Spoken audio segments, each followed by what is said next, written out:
welcome to Simpler Bible, a daily journey to biblical understanding. For episode 66 today, we're going to be in Judges 3 through 5. I told you yesterday that we would have to come back now because we do think that chapters 17, 18, 19, 20, and 21 of Judges actually occur before this for a couple of reasons as I gave you. So the grandson of Moses and the grandson of Aaron are still in power at this point, or still kind of, well, the grandson of Moses isn't supposed to be, but anyway.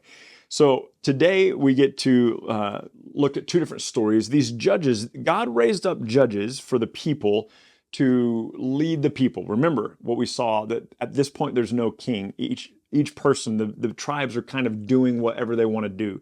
So God is going to raise up judges for the people to kind of lead the people and keep them somewhat contained in their depravity.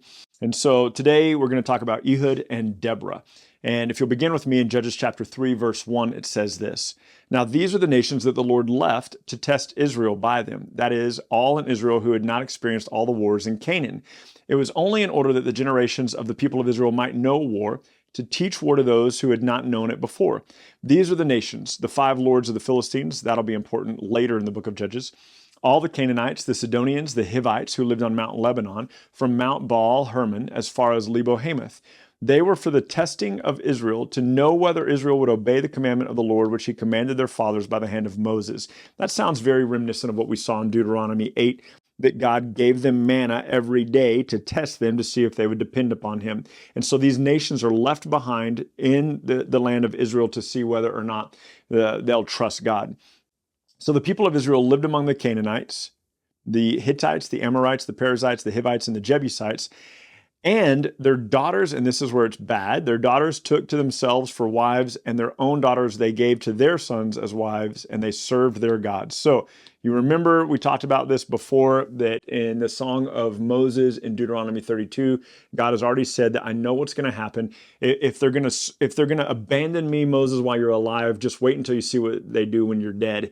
If they'll do this when the tree is green, what will they do when the tree is dry, is what Jesus says. And so they'd already been warned in Joshua 23, 6 through 7. We saw that a couple of days ago. And then in Numbers 33, they'd already been warned, do not intermarry with these people. Do not take their daughters as your wives, because they will lead you astray. And guess what happens? Of course, they're led astray. And we see this same thing happening right all the way back in Numbers. Let me see here. What was it? Numbers 25. I was going to say Numbers 52. There is no Numbers 52. So in Numbers 25, when they intermarried with the people of the Moabites. And so the people of Israel did what was evil in the sight of the Lord. They forgot the Lord their God. They served the Baals and the Asheroth. Therefore, the anger of the Lord was kindled against Israel. He sold them into the land of Cushan Rishathaim, the king of Mesopotamia, and the people of Israel served Cushan Rishathaim for 8 years. But when the people cried out to the Lord raised up a deliverer for them of Israel, who saved them, Othniel, the son of Kenaz, Caleb's younger brother. So that tells you that this is really close to the days of Joshua, because this is the son. I'll be honest with you, the commentators are unsure, right? Othniel, the son of Kenaz, Caleb's younger brother. We're not sure if Kenaz or Othniel, which one of those is Caleb's younger brother. All right. Depending on the Hebrew, it goes back and forth. But one of these is the son. It's Caleb's nephew. So this is very young. This is very much right around the time of Joshua. This is right after Joshua's died. And it says this: the Spirit of the Lord was on him, and he judged Israel. He went out to war, and the Lord gave him Cushan Rishathaim. This is also recounted for us in the book of Joshua. And he prevailed over Cush Rishathaim, and the land had rest for 40 years. Remember, I've told you that if you add up all these years that they give us here, we're going to arrive at a number around 350 years for the book of Judges. And then it says this. This is verse 12. The people of Israel again did what was evil in the sight of the Lord, and the Lord strengthened Eglon, the king of Moab, against Israel, because they had done what was evil in the sight of the Lord. He gathered to himself the Amorites and the Amalekites, and they defeated Israel, and they took possession of the city of palms. And the people of Israel served Eglon the king for 18 years. So there's 18 years of servitude. Then the people of Israel cried out to the Lord, and the Lord raised up them for a deliverer, Ehud, the son of Gera, the Benjamite, a left-handed man. The people of Israel sent tribute to him by Eglon, the king of Moab. Do you remember what we learned about the left-handed men of Benjamin a couple of days ago? We learned about them that they could sling a rock, right, at a hair and not miss. That these were probably really impressive people. And so at this point, the Benjamites have just been decimated. There aren't very many Benjamites left. Ehud would have been one of these few that's left over of the tribe of Benjamin. And so all of that is something to keep in mind. Ehud made for himself a sword with two edges, a cubit in length, so 18 inches long, and bound it on his right thigh under his clothes. And he presented the tribute to Eglon, king of Moab. Now Eglon was a very fat man. And when Ehud had finished presenting the tribute, he sent away the people who carried the tribute, but he himself turned back at the idols near Gilgal, we remember that city, and said, I have a secret message for you, O king. And he commanded silence, and all of his attendants went out from his presence. So here's the situation. Ehud has been entrusted by the Israelites to bring a tribute to the king of Moab, Eglon, and say, hey, here's your tribute so you won't kill us all. And Ehud has done that with an entourage of people. And he goes, hey, king, I have a secret message for you.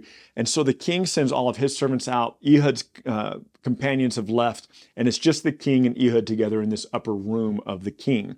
And the idea that he's a left-handed man and that he has the sword on his right inner thigh, you can't see my inner thigh, but right, that would be inappropriate for this video anyway. And now I can see that Colin's going to want to make a very funny scene about that whole deal. So the idea was that most people weren't left-handed, and as they're not today. And so the idea being that maybe they didn't find the sword because they didn't consider that he would be left-handed. Who knows?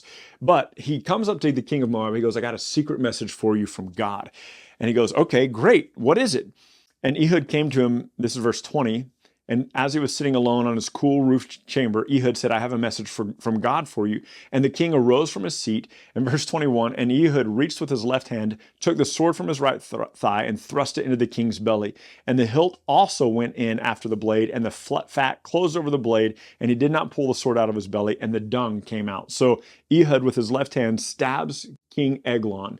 And he's so fat that the sword just goes into his belly and is hidden by the fat. And Ehud just leaves it there, and the dung pours out of his bowels. And it says, and this is a really gross scene, but if you're a little boy, you're like, dude, that's crazy cool. And it just sticks in your head. And maybe that's why I've always thought this story was cool. So verse 23, then Ehud went out into the porch, closed the doors of the roof chamber behind him, and locked them.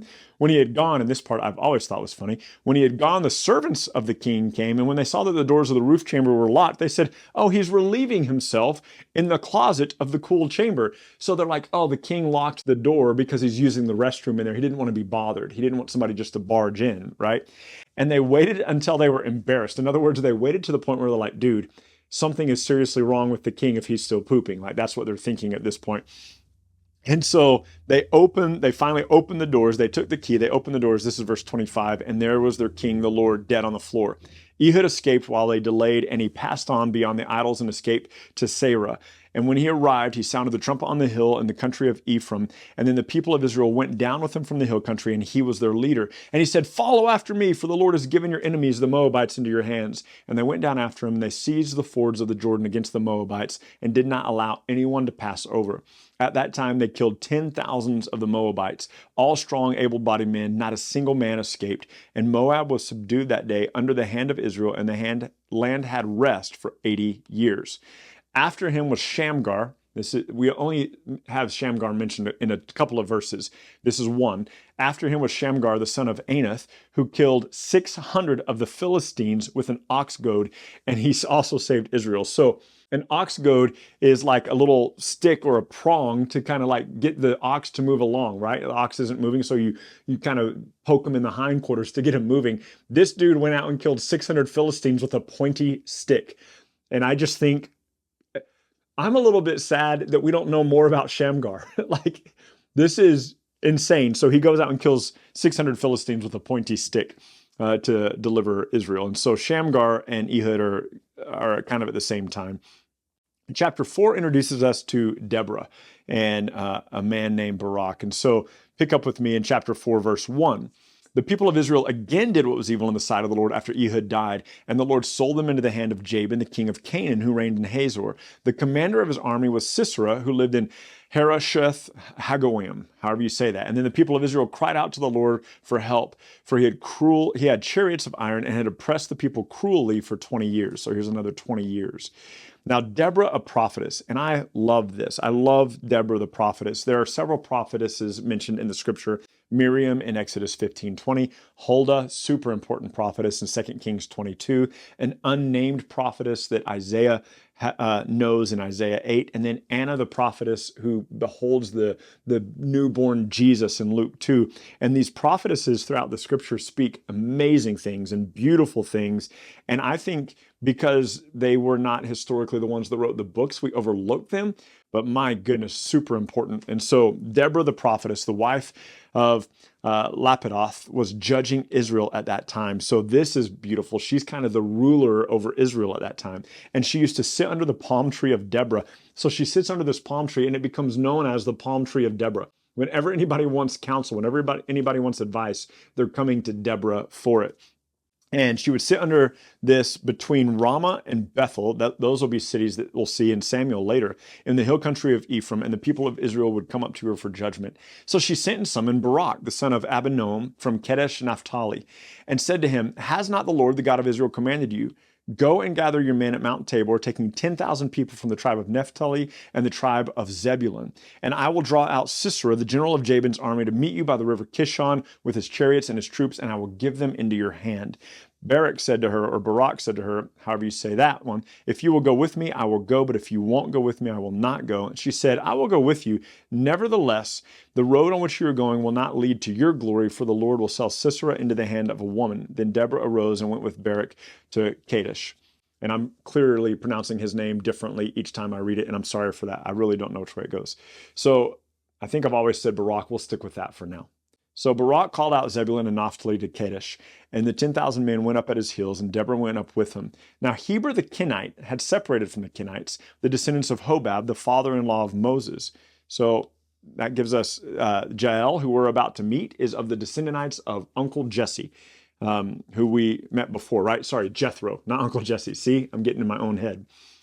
And so Sisera goes to war. Deborah and Barak go to war against Sisera. And jump down to verse 14. It says, "Deborah said to Barak, 'Up, for this is the day in which the Lord has given Sisera into your hand. Does not the Lord go out before you?' So Barak went down from Mount Tabor with 10,000 men following him of these two tribes, Zebulun and Naphtali.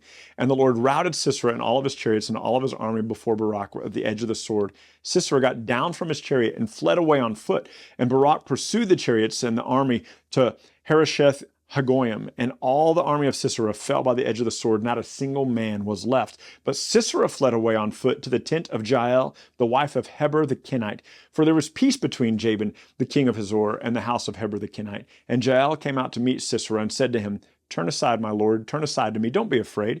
So he turned aside into her tent, and she covered him with a rug. And he said to her, 'Please give me a little water to drink, for I am thirsty.' So she opened a skin of milk and gave him a drink and covered him. And he said to her, 'Stand by the opening of the tent. If a man comes to you and asks, "Is anyone here?" then just say no.' But Jael, the wife of Heber, took a tent peg, took a hammer in her hand, and went softly to him, drove the peg into his temple until it went down into the ground while he was lying fast asleep from weariness. So he died." Now, this should make us think of Genesis 3:15, where there's the first prophecy of Christ, that Christ will crush the head of the serpent and the serpent will strike at his heel. And all these images in the Old Testament of the enemies of God having their head crushed, and ultimately Satan having his head crushed by the things of God. This is another picture of that, where she crushes his head, crushes his temple. And Barak is pursuing Sisera. He comes into the tent. And in verse 22, it says, Jael went out to meet him and said, "Come, and I will show you the man whom you are seeking." So he went into her tent, and there lay Sisera dead with the tent peg in his temple. So on that day, God subdued Jabin, the king of Canaan, before the people of Israel, and the hand of the people of Israel pressed harder and harder against Jabin, the king of Canaan, until they were destroyed. And then we have this song that the prophetess Deborah sings about their victory. And it's a beautiful song. I highly encourage you to read chapter 5, but I'm going to jump down to this end here, the very end, where in verse 24, Deborah sings this: "Most blessed of women be Jael, the wife of Heber the Kenite. Of the tent-dwelling women, most blessed should she be. He asked for water, and she gave him milk. She brought him curds in a noble's bowl. She set her hand to the tent peg and her right hand to the workman's mallet. She struck Sisera. She crushed his head. She shattered and pierced his temple. Between her feet he sank, he fell, he lay still. Between her feet he sank, he fell. Where he sank, there he fell, dead." Out of the window she peered, the mother of Sisera. So now she's speaking of Sisera's mom, this general of the army. And she wailed through the lattice work. Why is his chariot so long in coming? Why tarry the hoofbeats of his chariots? And her wisest princesses answered indeed, saying to herself, have they not found and divided the spoil? A womb or two for every man, spoil of dyed material for Sisera, spoil of dyed material, 2 pieces. So may all your enemies perish, O Lord, but your friends will be like the sun as he rises in their might.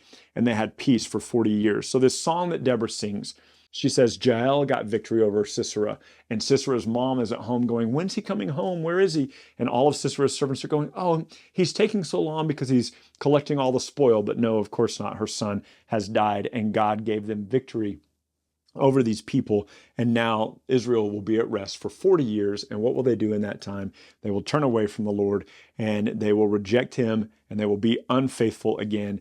And we will see what happens tomorrow in Judges 6-8. Join us then. Bye.